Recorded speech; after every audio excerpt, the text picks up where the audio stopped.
Welcome to the Women of Ihsan podcast. I'm your host, Sophia, and this is an invitation to join me and our amazing guests to find inspiration and insights into your own journey to Ihsan. If you ever feel overwhelmed or confused along the way, I'm also here to support you so you can tackle your challenges with confidence and make progress towards this lofty goal. To find out more about my work, check the episode description and make sure to subscribe. والعصر إن الإنسان لفي خسر إلا الذين آمنوا وعملوا الصالحات وتواصوا بالحق وتواصوا بالصبر. Bismillah wa salat wa salam ala Rasulillah. Welcome to a new episode of the Women of Ihsan podcast. I'm super happy to have today Sadaff Rangrez, who's a professionally trained art director specializing in editorial design. Sadaff's career spans 20 years of working across a variety of roles while raising her family of 3 children in the UK. She's a self-confessed magazine hoarder, book cover judger, and loves the smell of fresh ink on paper in the mornings. And the coffee is a bonus. Sadaff, once again, welcome and thank you for making time today to speak with me on the podcast. Salam alaikum. Alaikum salam. Thank you for having me. Thank you so much. So let's get into it. We want to hear more from you. You're also the editor-in-chief of Friday magazine. I am indeed. So that's really exciting what you are preparing for us. But before we talk about the magazine, can you tell us about yourself, maybe a bit of your background, and if you have any personal story to share with us? Okay, so I probably have a very normal kind of background, if normal is a word that you can use. I grew up in Manchester. I was born in Manchester. I grew up in Manchester. I have mixed parents. I have one parent. My dad is from India, and my mum is from Pakistan. And which I think I only have realized recently has been quite uncommon. It was uncommon back then, and it's still quite uncommon now to have that mixed heritage, especially I think given the whole partition situation. But yeah, they met and married at the start of the 80s. I came along. I grew up in Manchester with lots of family around. One of the things I realize now, also looking back, is I actually probably felt more British than perhaps my friends or my counterparts or my peers. My parents moved to the UK quite early on in their teens, and they also moved with their parents as well. So my grandparents were settled here, my parents, my aunties, my uncles, and therefore lots of cousins. So I always felt a little bit disconnected from my sort of homeland countries, what people would say, for me, that would be Pakistan or India, because everybody was already here in the UK, and I didn't actually visit either countries until much later in my life because everybody was here, so there was very little reason to go to visit. Growing up, I went to a really good school. I had a great bunch of friends. I was pushed a lot to better myself. My dad pushed me really hard through my education years to really make the most of the opportunities that were available to me. Although he'd been through the secondary school sort of system here in the UK himself, and went off into sort of like down a business path after that, he didn't want that for me, nor my siblings. I'm the eldest of 5, so he was really keen to make sure that we were all really well educated and we were taking full advantage of the opportunities that were available to us. So this also meant getting uncomfortable in places or in situations where there weren't typically a Muslim presence, or it was a thing that wasn't done in a Pakistani or an Indian culture. So one of the biggest sort of moments that I can think back where this has actually materialized for me was my move to secondary school. So all of my friends, we grew up in a very sort of like multicultural area, great set of friends and parents all from very similar kinds of backgrounds. They all went to the sort of standard school where everybody progressed on to. At that point, my parents took me out and moved me to a secondary school, which really pushed. It was, the Muslims there were the minority. It's a feminine, very, very feminist-led school, very empowering school. Funnily enough, it's the school that I send my daughters to now. But it really changed, I think, my trajectory for my life. It gave me a sort of thirst for learning and always wanting to do better, and taking that as an attitude across my life, not something that just finished when your studies finished. I knew that I wanted to be something creative. I wasn't quite sure what, but I was really, really lucky that my parents also left me to it. They gave me the right sort of tools, and they put me in the right environments where I really could have done anything I wanted to. Alhamdulillah, I was comfortable across all subjects, but my passion or my drive was to do something creative. And I think today, yeah, I think as a society generally, we recognise a lot more creative industries and creative roles. But back then, it was quite unheard of, where my peers and my friends were being pushed by their parents to do the traditional secure careers like medicine or dentistry or law, the kinds of roles which to them felt stable and secure and worthwhile of respect. And I was really, really lucky, alhamdulillah, that my parents just left me to it. They wanted me to have a drive for something and do the best in it.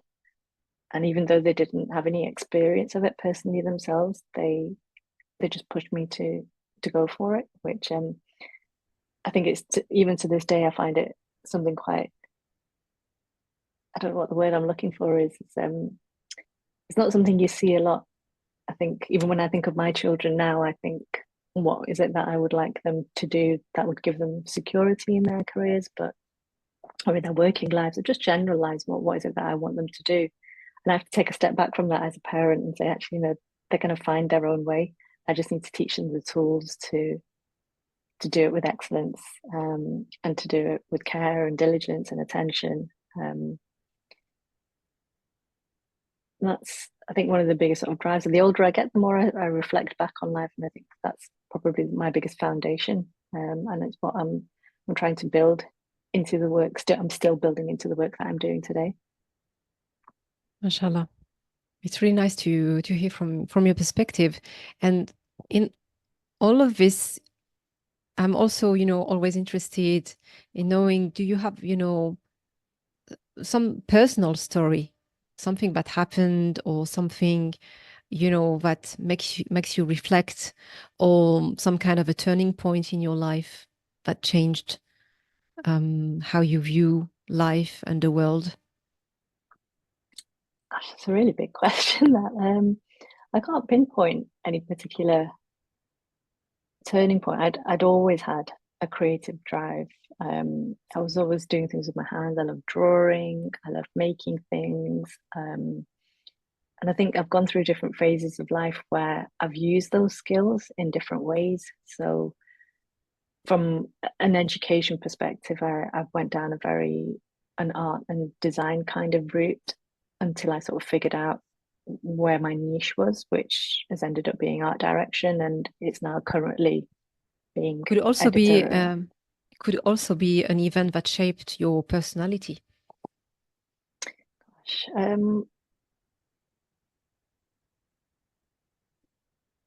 think the biggest, I touched on it just before in the early question, but moving schools away from my friends was a really, really big deal for me. So one thing you'll know about me is that I collect friends from all sorts of stages of life. I think, people tend to have, like, if you're in a school place or a workplace or an environment where you're constantly surrounded by people, you become really good friends because you're naturally surrounded by them all the time. But even when you move on, some people tend to sort of, those friendships dwindle or they go away. I tend to collect my friends, and I'll take them with me. And I love that about all of my friends, are the people that I can call my friends.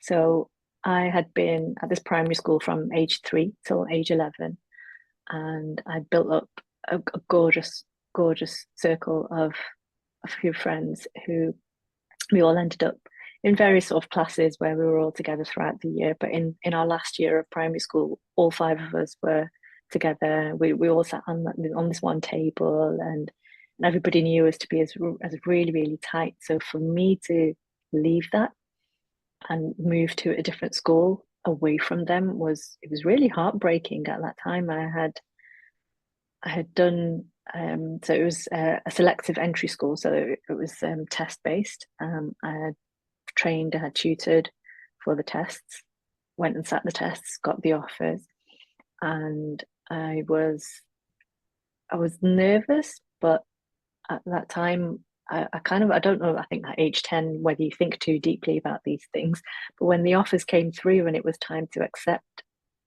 make that decision of where I'm going to be going for secondary school, my dad actually left it to me. So in any kind of situation, you think, okay, as a parent, would you leave such a big decision to your 10-year-old child to make, for could potentially impact their future? And obviously I know now that it did. But he guided me through the whole process of like, look, this is what opportunity is available to you. This is a result of your hard work you've put in through all the learning that you've done. You've passed the tests. This is what's knocking at your door.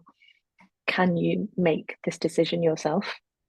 I won't force you to do it, but I would like you to make this decision yourself and be fully on board with it all. And I remember actually the deadline was the next day of handing in the answer, handing in the form, the reply slip. And I remember walking downstairs and my dad was like, okay, we need to hand it in tomorrow. What's your decision? And I was there. I had such a big lump in my throat. I couldn't get my words out. And I was just crying and tears rolling down my face. And my heart was like, my friends, my friends, my friends. What am I going to do without my friends? But again, I thought, no, this is something that's here for me. It's a result of Allah's bringing opportunities my way. As a result of my parents guiding me to this, I need to make the right decision. And I just said to him, I said, okay, I'll move. I will go to this new school. And I think that's been a defining moment that I always look back to when I kind of reflect how he's built, and I appreciate the way that my parents built that decision making into us from a very, very early stage. And again, with the rest of my siblings, I think me being the eldest, the eldest one goes through everything for the first time, so they get practice as they go along for the olders as well. But yeah, I think looking back at that really changed me. But I also look back at that now, and those same girls who I was friends with and I was so worried about losing friends with, every single one of them I can still say today they are one of my closest friends. Wow. So from age 3, I'm going to be 43 this year. So these girls have stuck with me for 40 years. And there's something to be gained from that. I think just because you're not in the same situation or in the same physical environments as people doesn't mean they can't be part of your deep circles.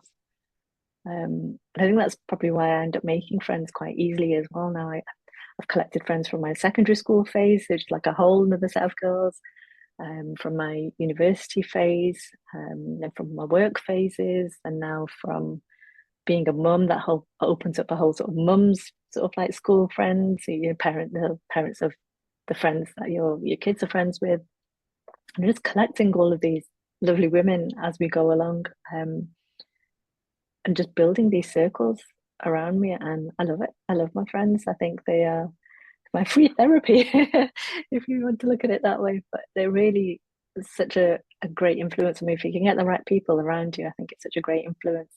And inshallah, I hope I can also be a good influence on them too. My friends really do define me. If you were to meet any of them, you would see a part of me in them, and I think you would see part of them in me as well. Mashallah. Um, That's really nice. Really nice to hear. I don't think we come across this kind of stories so often, neither. So to have a long time friendships like that, it's really a gift from Allah subhanahu wa ta'ala. it is.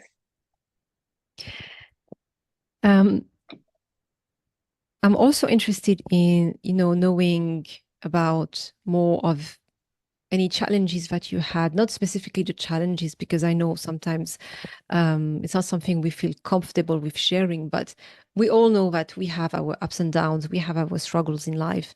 But what lesson, did you draw from these problems, and how did faith help you overcome them?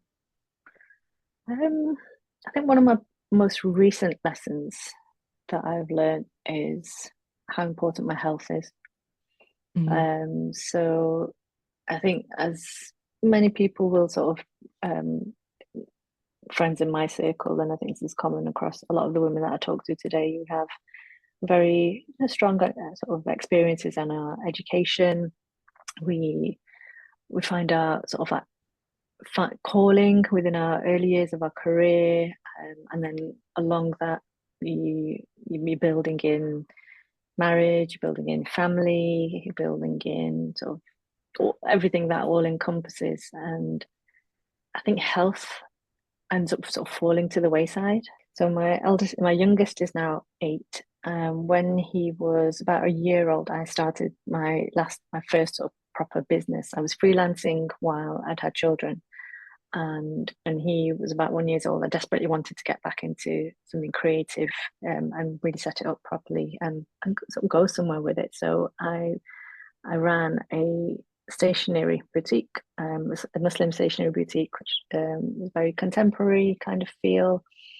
This is driven by my children, actually. So my eldest at the time, she had started school, and when it came to Christmas time, you would give out little Christmas cards, the little miniature sets that children tend to buy, and they just write out to whoever from whoever. It's quite a simple thing. And it came around to Eid, and my daughter said to me, well, where are the Eid cards like this? So obviously we'd seen like larger size Eid cards, but nobody was doing the smaller ones. And that sort of spearheaded that whole business for me. And it took off quite well. Alhamdulillah, it did really good. About the 4th year into that was when COVID hit. So I think, like a lot of people will have experienced, it really made a big change to the way that we do absolutely everything, the way that we work, the way that we school, the way that we parent, just even the way that you do your shopping. In groceries, you've got to do them online now instead of physically going to the shop. That was a big point of, alhamdulillah, COVID didn't hit us too badly at that point in terms of health, but it sort of spearheaded a big moment of change. And for my business, I was at that point where I was asking myself these questions of, is this something that I want to do? Because it was all of a sudden not something that I could manage just while the children were, although I wanted it to be something that I could manage while the children were away from home. The business itself was growing, and I needed to make serious decisions about how much time I was putting into it. It was ready for that phase of taking it to that next level.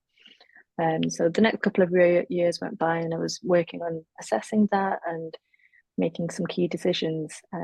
At the same time, I was approaching my 40s at this stage, and I think everybody had been telling me, okay, when you hit 40s, you can end up with some sort of illness. It's just something that happens.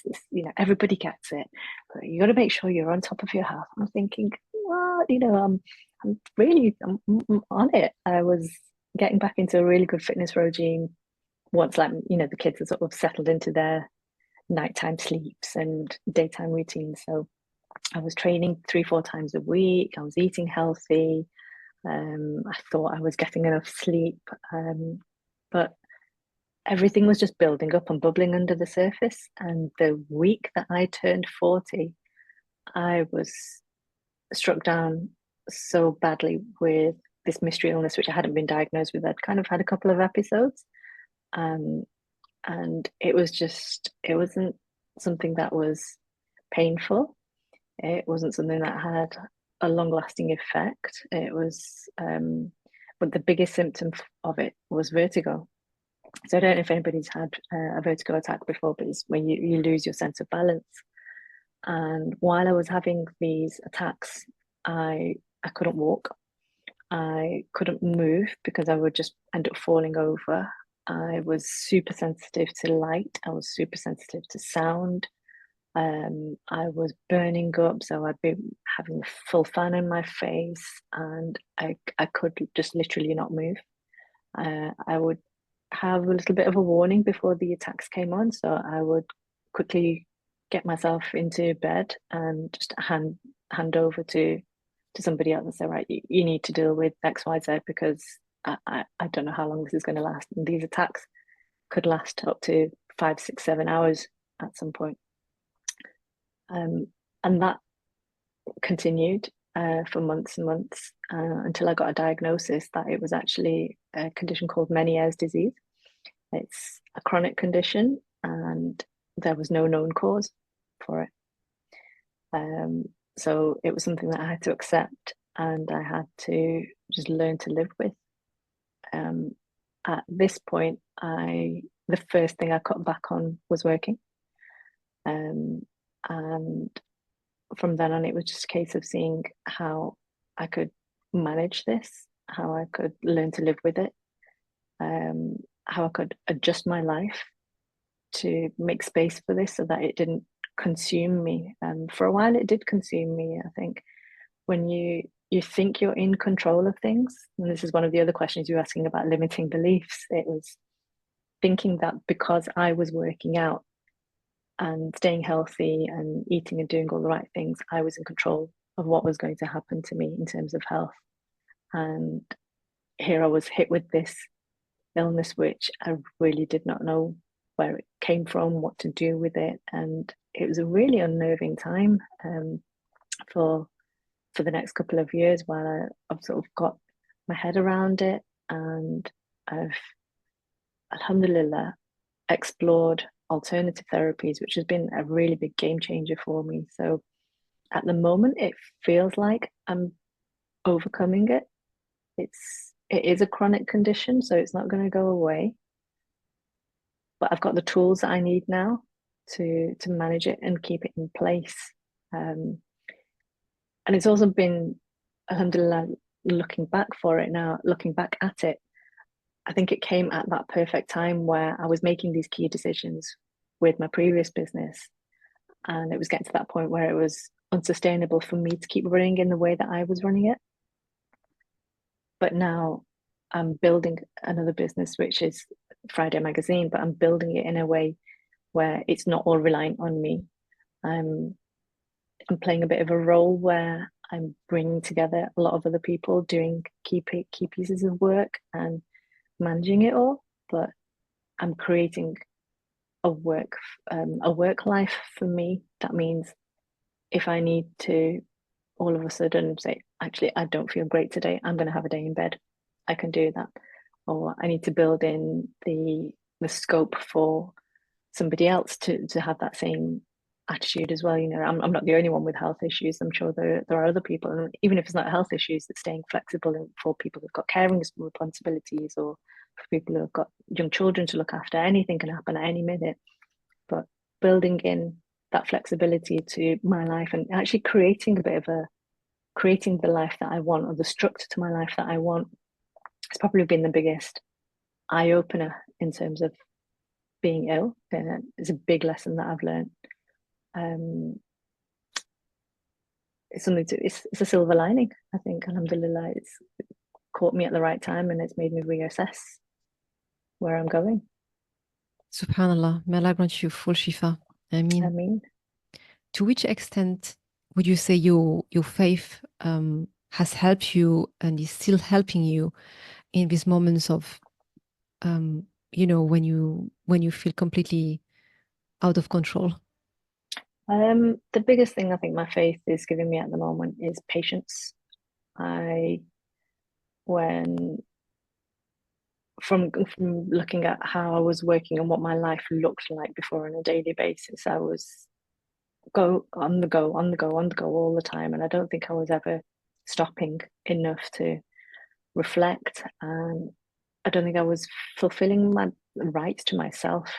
And I think having this illness, or to the extent how it was at the start of it, gave me that sort of opportunity to reflect, pause, and really just sort of reassess my attitude to what I wanted to do, or what kind of life I want to create for myself. So sober in terms of, okay, I don't need to do something. I don't need to be worried so much about doing this piece of work, whether it's X, Y, Z, because I need to see a result in 3, 4, 5, 6 months time. I can do something which is a lot slower. So it's, something like planting a seed, which can grow much later. And it's not even something that needs to be done in my lifetime.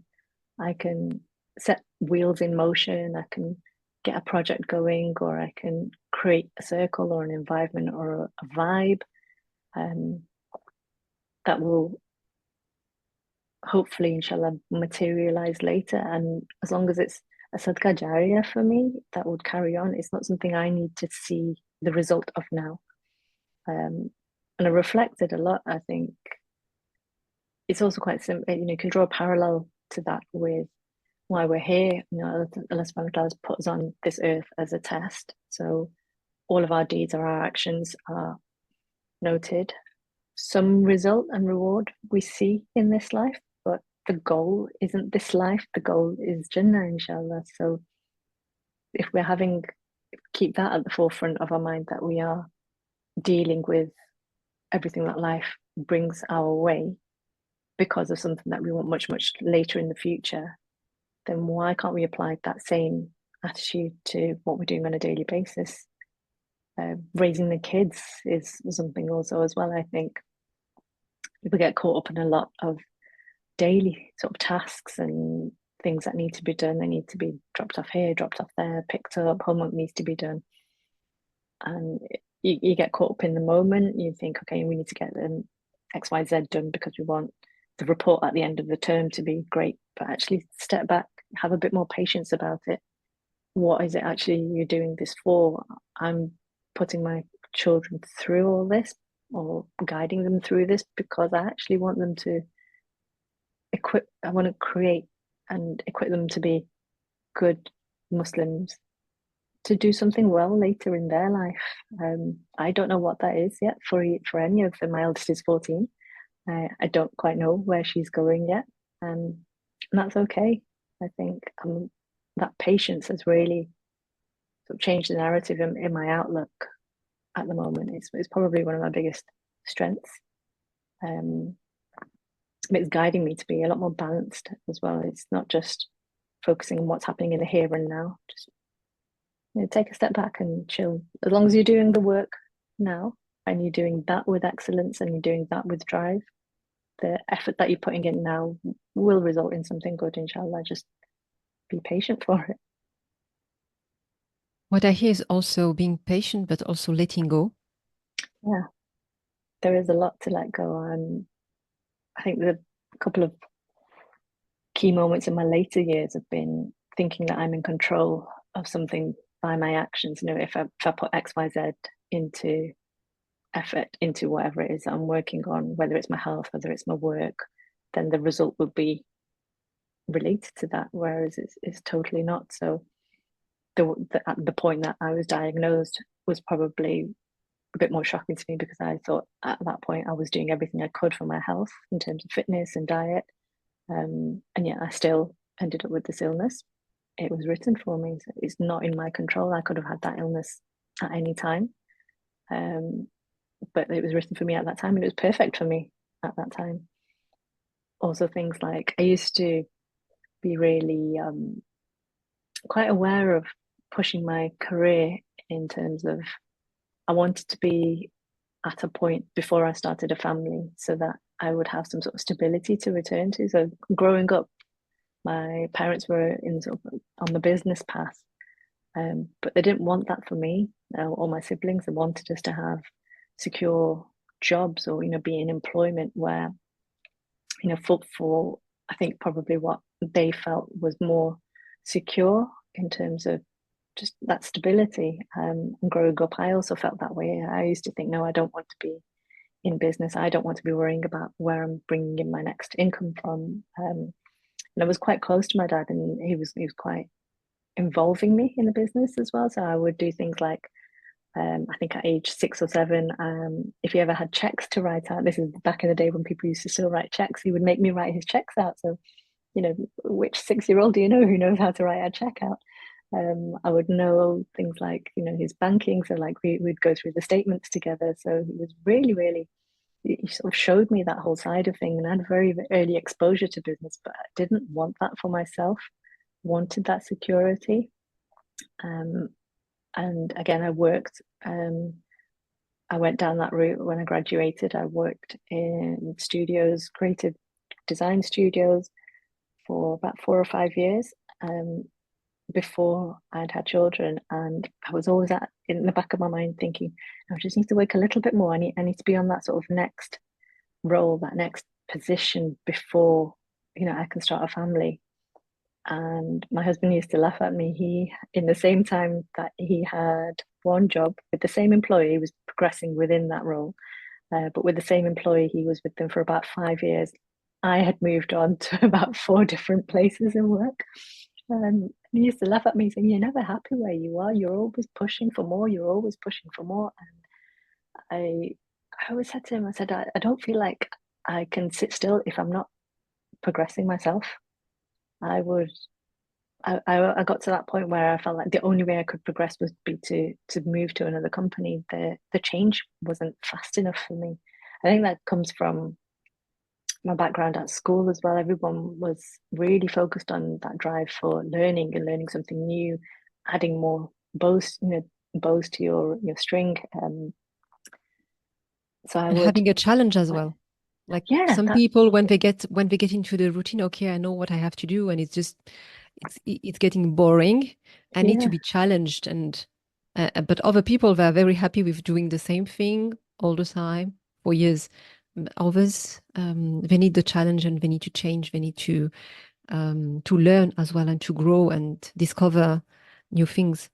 definitely. So that drive to always wanting to better myself has always been there now. Now that I look back, so I'd moved around so many places, and my last permanent sort of employment job, if you want to call it that, I left. I was made actually redundant, and about 2 weeks after being made redundant was when I got my first positive pregnancy test. And my first reaction, or part of the reaction in my mind, was thinking, wow, now I've been working so hard, or thinking that, okay, I need to get to this point, and I thought it was in my control. I thought I could progress. Thought I could change these jobs and build on my skills so that I would be set up for a family. And Allah subhanahu wa ta'ala, like, actually, I'm in control, not you. Taking all of that away from you. Now this is the path that's written for you for the next few years. And subhanallah, the week after, my husband also got made redundant, so both of us redundant and pregnant. It was an amazing year. Very worrying at the start, but it turned out to be something that I don't think I've ever heard of, where I was free from work, and my husband was also free from work for our entire pregnancy. He came with me to every single appointment, every single scan. He was there for the first baby kick. He was there for my first contraction, the entire labor and delivery, obviously. But he was at home for another 8 weeks after our daughter was born, which, you hear what paternity is like, 2 weeks nowadays, isn't it? And everybody's back to work after that. And subhanAllah, like, looking back at that, I think, you know what, alhamdulillah, I know why you did that for me. I know why you took that job away from me, and I appreciate what you gave me. It was unlike anything else. And I've not had that again for my second or my third. My husband's been working, so we've not been able to experience that. But looking back, I just think, subhanAllah, nobody else, I don't think I've ever met anybody else who's managed to say that, yeah, we actually did this pregnancy together. We've done this birth together. We've done the postpartum period together. It really set me up. Again, it was one of those things where I thought, okay, I'm in control of this, but Allah Ta'ala was like, no, no, you're not control. It's up to me. Yeah, subhanAllah, it's a great lesson to learn, again, being reminded of we have no control. Like we think we have some kind of control, and obviously everything is relative. Like I can control now, okay, I'm going to get up and I'm going to do this and that. But even then, it's also very limited, because how many of us we get up in the morning and we found ourselves like yourself, like the first time you got this attack, like this vertigo. I mean, it came from nowhere. And, in the morning you got up, like every other morning you had your plans, and it was written otherwise, subhanAllah. And yeah, we get into this fake security that we are in control, but we're not. And it's only by the favor of Allah subhanahu wa ta'ala that we can keep going, that we have our health, and we should definitely take advantage of it before it's taken away from us, either for a short period of time or for longer period of time. We never know, subhanAllah. So yeah, it's really interesting to hear from you, your experience. And you also mentioned a couple of times that how important it is for you, and you like this values of working with excellence. They have been ingrained in you since childhood. um, Now, with all of your life experience and being a mother, being a wife, being a professional, um, what does it mean for you personally to strive to become a woman of Ihsan? At the moment, I think Ihsan has meant different things at different points to me. At the moment, it means putting the excellence into my effort. So not worrying about the result. I'm not in control of that. But my reward will come from the effort that I'm putting in now. So be patient, not worry about the outcome too much, but focus on how I'm doing things. And that's translating into a big word at the moment, which I'm feeling. When people have a word of the year or a word that they're kind of feeling, my current sort of word is balance. So balancing all the different elements in life. So balancing my health, that's the biggest thing, making sure I'm giving my health the things that it needs to stay to keep on top of it. And my illness isn't going to go away. So I know what I need to do. I know what my triggers are. I know different things that I can do that will help it and ease it. And they're quite time consuming as well. So it's not something that like just popping a pill. It means on some days it means actually today is not a work day. Today I can't look at a screen. I can't go into a noisy place. So it means a rest day at home. And that's quite hard for someone to switch off. I think we're in a society which is always about productivity, maximizing your time, maximizing your efficiency. But we don't prioritize our health in that same way. So although on the surface it might look like I'm having a duvet day, I'm actually maximizing my rest. I'm feeding that balance for my body, so that when I am in a good place, I can give the best to my family, to my work, to my friends, or all of the other things that make up life.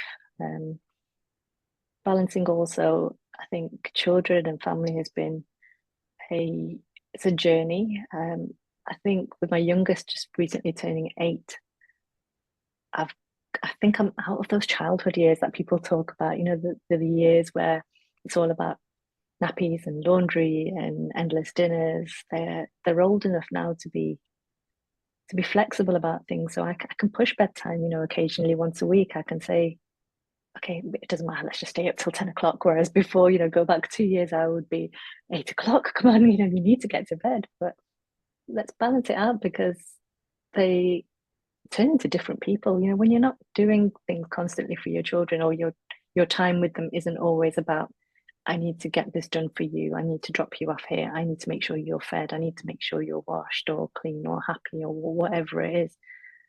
you can just enjoy being with them as people. And I think that's adding in a new element to family life, which is quite new to me at the moment. So a lot of my friends have got younger children and they're still in the thick of it. And I sort of stand back sometimes and I look at them and I think, I won't say anything now because when you're in that situation, I think it falls on deaf ears. Sometimes it's really hard to sort of step back and take a look. But I think that balance is now swinging back my way. I'm able to sort of connect with my children a lot better, and that's giving me a drive for how I want to sort of spend time with my family as well. For so long, it's been doing things for your family. It's very, as a mother or as a woman in a family, it's your time with your family is very transactional. You're always doing things for other people, but actually just genuinely spending time with them, sat on the sofa or just chilling, hanging out. That adds in a new element, and I'm liking that balance that's bringing to family life. I'm liking the balance at work as well at the moment. It's an exciting time for Friday Magazine. So although it's something that has been brewing at the back of my mind for 20 years exactly to the day I graduated. Panel. So I graduated So 20 years long. ago. Yeah, so my actual final year project was I created a magazine. And at that time it was about a visual sort of culture. It was British, sort of Indian British kind of visual culture, and sort of it was very mainstream. Do you remember like Bollywood summers and monsoon weddings? And it was very cool. It was very hip to have that kind of Indian aesthetic. So that was that kind of like background, and I created this magazine for my final year project, and my tutors were absolutely in love with it. Like, you should set this up to do it. Forget looking for work. Do this. And life happened, and I didn't actually set it up. I wanted to go down the employment route. I didn't want to be starting something up myself. But I find myself back here now. I think recently now mobilized by lots of different motives, but it feels like it's the right thing for me to do now. And although it's something that's been simmering in the back of my mind for years and years and years, I can see now, alhamdulillah, I've had that patience to sort of just let it sit. And I know this is the right time for it. And I'm making the moves, and alhamdulillah, it's moving by itself. I don't even feel like I'm putting in maximum or the best effort I can yet. I know there's a lot more I can do, but it seems to be just moving itself. There's barakah. It feels like there's barakah in it at the moment, and they're just sort of guiding me and creating this sort of thing for me to do. I'm like, okay, cool, let's do it. It's now. Would you say that although you have had the idea for a long time, like you said now, 2 decades, mashallah, would you say now the timing is really the best one because of the concept that you have? Like back then, it wasn't the same concept as now, I can imagine. And now you feel more passionate about it, and there must be a why behind it as well. There is, yeah, definitely. I think that I watched this podcast called, you might know it as well, The Thinking Muslim. Mm-hmm. And there's a guest on there that comes on quite often. It's called Sami Hamdi. So he's a political commentator. And one Who of his doesn't know him? Who doesn't know him? If you're listening to this and you don't know who Sami Hamdi is, you are missing out on so much. So go he's ahead. amazing. Like we listen to him like that's our Friday night with the kids. We all get a takeaway. Nobody's doing homework. Nobody's bothered about anything. We'll sit there and we watch The Thinking Muslim, and especially Sami Hamdi. One of his, I think, his recurrent messages or his recurrent themes is he's reaching out to the ummah to mobilize. And this is something that's especially come to light since the Gaza crisis. It's a genocide. It's happening in front of our eyes, and we're all, I think now we're past all this. Is so started in October. I think even by December, we were all collectively past that phase of, okay, we've done all the resharing of the posts. We're really active on socials. We've changed our profile pictures to the Palestine flag. We're making a noise on on our social media. Now what can we do? You know, it's a great step and it's a great turn. But I think the next step for everybody as a collective is to think, right, what has Allah Ta'ala given me as a skill set? Where has Allah Ta'ala given me some sort of power or influence? What can I do with that to help? And for some people, it might just be like, you've got children, educate your children, put a love in them, put awareness in them, put knowledge in them, so that inshallah they might mobilize. And that's the word that you use, just mobilize, get things going, plant the seeds. For other people it will look different, so it will be like, my husband's from a tech background, so he'll get involved with tech projects, or trying to help people set up websites, or give his sort of like consultancy advice, and that's something that's specific to his skill set. So when Sami Hamdi says mobilize, I think to myself, what is it that I can do? And my skill set is it's magazines on the surface, but going deeper than that, it's communication, it's media. And I think the state of the media is really dire nowadays. There's nothing that appeals to me or feels like I can read it and I see myself in this, or I feel like it's speaking to me. So even going back to when I first sort of started getting interested in magazines, I never really felt that I had one that I could buy. I really like print magazines at the time. This is pre-internet, so a physical magazine that I would buy that I could see myself in. So yeah, I might be buying Vogue, I might be buying Harper's Bazaar, but there was no hijabi models in there. There's no Muslims being interviewed. There's no talk of, there's no travel features on Muslim countries. There's me as a person. I thought I was British, but the media wasn't speaking to me. And it's unnerved me over the last few years, and I think it's still unnerving a lot of people now. I don't feel British like I used to when I was earlier in my childhood. I don't feel like I belong here.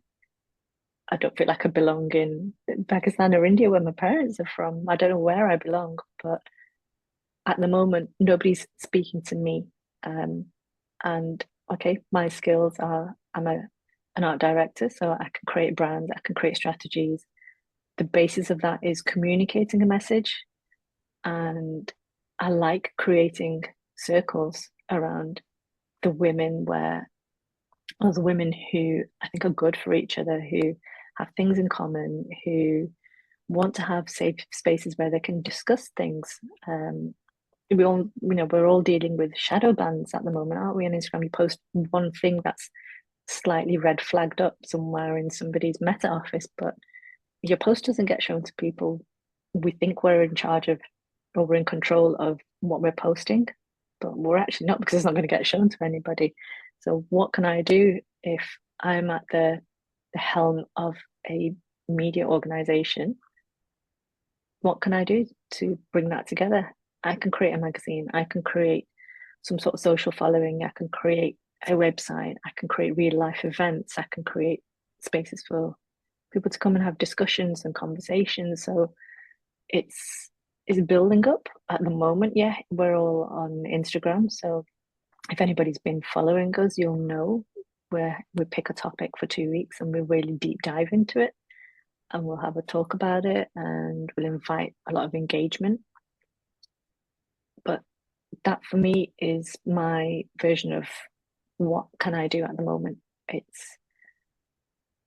I'm looking back at life and I can see all of these things that Allah subhanahu wa ta'ala has like given me an opportunity to practice in, to skill up in, which has now led me to be the right person for this position. He really has. He's built me for this, and it was only recently in the last few months that I've come to realize, okay, this is what I can do, and inshallah, I hope it will help in some way. I don't expect it to help in my lifetime, but I hope I can create something that leaves that bit of a legacy where a Muslim woman can come to it and think, yeah, I connected with this thing, this circle that was Friday. It spoke to me and it opened my mind to this, and this. And it led me to do something else. And I hope that's a chain or a continuous sadqa jari that would continue. Inshallah, may Allah grant you tawfiq. And you can see the result when you need it the most, inshallah. Inshallah. I mean, as we are coming close to the end of the podcast, is there a message or piece of advice you would like to give to the audience, especially the younger sisters? And you have, mashallah, teens or preteens. Yes. I think you would have a thing or two to say. Gosh, I think the biggest thing I would say at the moment is always be open to change. I think as creatures, as human creatures, we find security and stability, and probably inherently we resist change. But I think change is really important at the moment on every level. I think for the world, there's so much that we need to change, and also on a personal basis, being open to change, being open to pivot, being open to new ideas, new ways of thinking is only going to lead to good things. And if you're not open to change, you're never going to better yourself either. If you're not ever focused on, if you're so comfortable where you're sitting, if you don't get out of your comfort zone, you're never going to progress. And I don't mean that just not even in just work situations, just simple things in terms of, like, if you just go back to the children analogy, like, I really was strict on bedtimes up until a couple of years ago. I would be wanting to get everybody into bed by 8 o'clock because I thought that was what was best for them, what they needed. They needed to have a good night's sleep, and yes, sleep's fantastic. Kids need a lot of it, but now I'm feeling that, okay, I've changed my attitude on a Friday evening. All routine goes out the window, work stops, nobody's cooking, nobody's cleaning, we're all just relaxing, we're all just chilling. And that has been, it's a small thing, but it's been a big change for us as a family. But the benefits of that, it's been amazing that everybody's so refreshed by the time they go to bed on a Friday night. We've had that, it's given us that chance to balance. It's one of the ways that we're balancing. So we were talking about balancing before, but that's our family balance of the week is, okay, let's take a bit of a breather. There's nothing else going on. We've changed our routine to allow for that. Had I still been sending them up to bed at 8 o'clock, we wouldn't have had that. But it's created so much opportunity for them to relax, for them to chill with us, for us to watch Sami Hamdi and listen to his message. Yeah, stay open to change. I'm really sad with what's going on in the world, the state of the world right now, but the change, I can feel it in my bones. I think it's coming. As parents, we've got massive responsibility to, I think, make sure our kids are the ones who can really action that change. We can plant the seeds. I'm really excited for the next generation, inshallah. I'm so excited to see how they're going to shape the world, how they're going to change the world. Allah Ta'ala's made us for this time. we could have been born, us as a soul could have been born at any point throughout time, but He's placed us in this time. So let's change, let's adapt, take on board what is available to us and really action that. Beautiful message. And last but not least, who would you like to see on the podcast as a guest, and what would you like to ask her? I would like to see Rizwana Kayal. So she is the chief queen at Eid Party. I think Eid Party is a name that everybody will know in the UK Muslim party scene. I reached out to her, or we connected probably around 5 or 6 years ago now, so quite early on in the start of my previous business. Some of our work overlapped, and collaborated on a few projects. And one of the things that really attracted me to sort of working with her was she's really down to earth. She's very driven, she's very trusting, and she has, watching her for the last few years now, she's built this community around her business. So she will sell decorations and balloons and bunting. She's really hyping up Eid, but her as a person, you get to know her through her social media, she's very transparent. She shows up a lot as a person. She shows you behind the scenes. But I don't feel like I know her from before that. Like, what is it that brought you to this point where you've created this beautiful brand, you've created this beautiful community around the work that she's doing. She's so heavily involved in charity projects, and she's really hands-on with the children. She's from a Gujarati background, married to a Turkish.